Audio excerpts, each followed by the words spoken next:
Hello everyone, I hope you guys are doing well, and today I wanted to share my experience of how I got started in freelance. I got this question from EJ, and thus I wanted to extrapolate more upon how I got started, and hopefully this is of some use for you guys within your journeys. So first off, we have to define what freelance is. Freelance is working for different employers at different times instead of working for a permanent employer. And an example of this concept could be, let's say I'm an independent journalist and I could create some type of content, let's say a blog piece, and I would be selling this work to the highest bidder. That would be an example of a freelance job.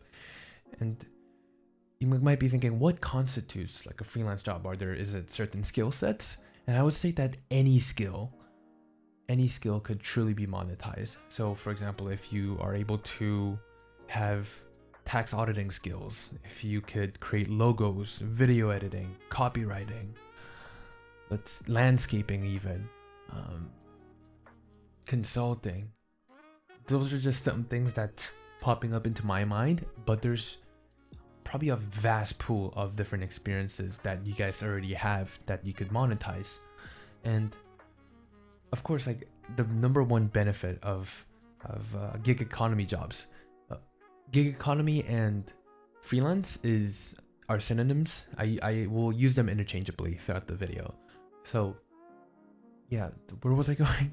So freelance, gig economy jobs are essentially, it gives you a lot of autonomy, right? The biggest lucrative reason why I started was because I was a student and I wanted to choose my own hours, and also the fact that it's very scalable. If you have a certain skill that people really desire, it's high in demand, that not a lot of people are able to do, and you are good at it, then you're going to be thriving off this. It's kind of like if you go on Amazon and look at your buying pattern as a consumer, you usually look at the reviews right away. And the more reviews you have, the more testimonials you have, the more authority that you have for yourself, for your certain product. Same thing with skill monetization. If you kind of build that reputation of that you could deliver your certain skill set, then you're going to be extremely well off. But of course, that service delivery is the number one thing within freelance, and it will take a lot of time to be the best at it. But it's also like how you communicate with clients as well.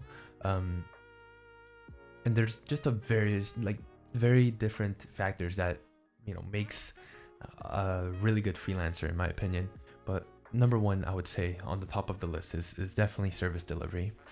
And thus, how I first got started was I started using popular websites such as OfferUp and Fiverr. Those two I believe are the most common, and there's a lot of companies already looking for freelancing skill sets within these two websites I just mentioned.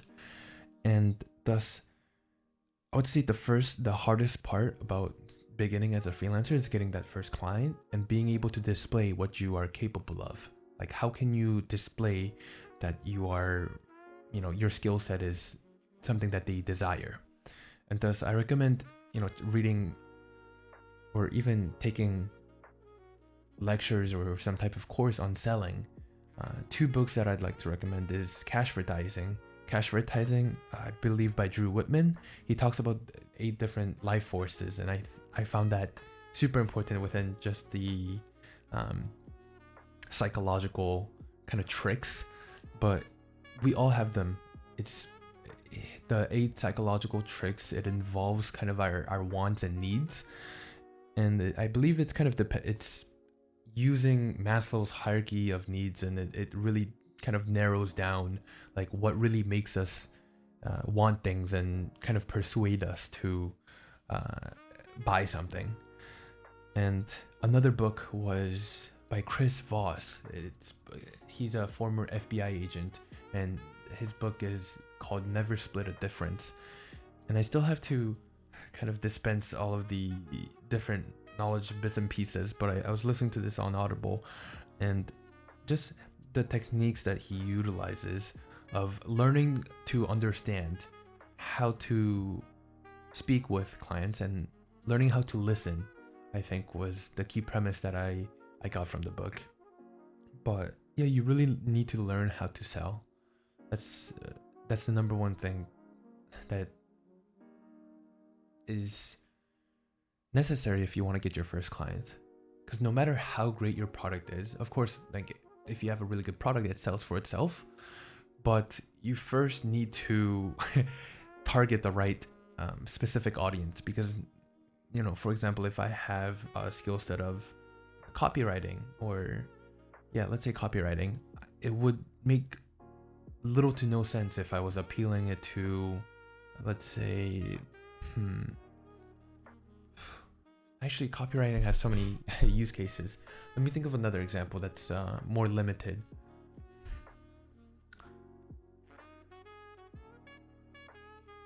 Okay, let's say I am a teacher that is specializing in teaching algebra.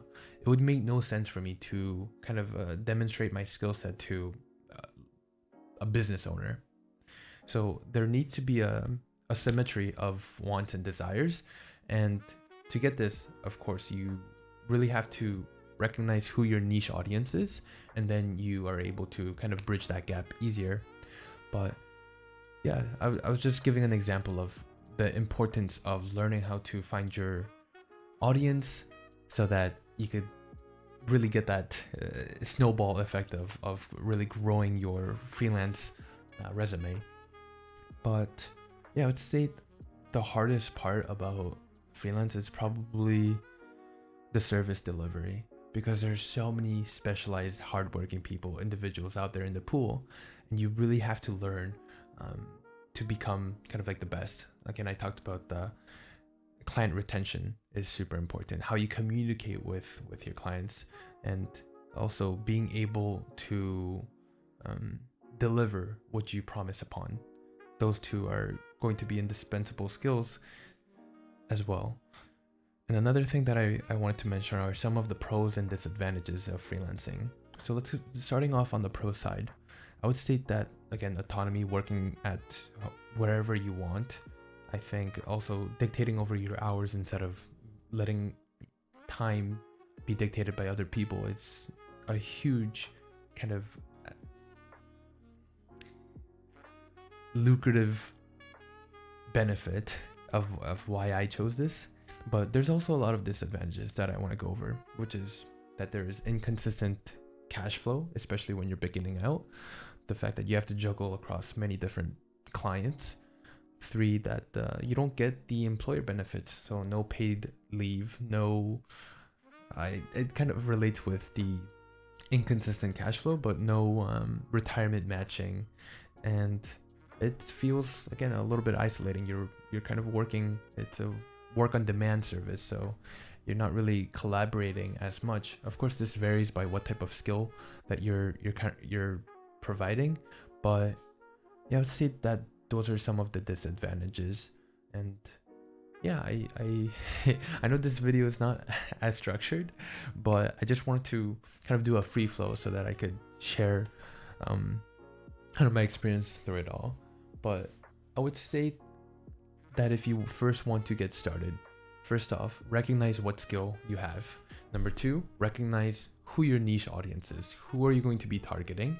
And then number 3, learning how to sell. So those 3 things are probably the key things that I kind of recognized throughout just creating this video. But yeah, I hope this video helps out. And yeah, if you guys have any more questions, feel free to let me know in the comments below, and I'll catch you guys in the next one. All right, take care. Peace.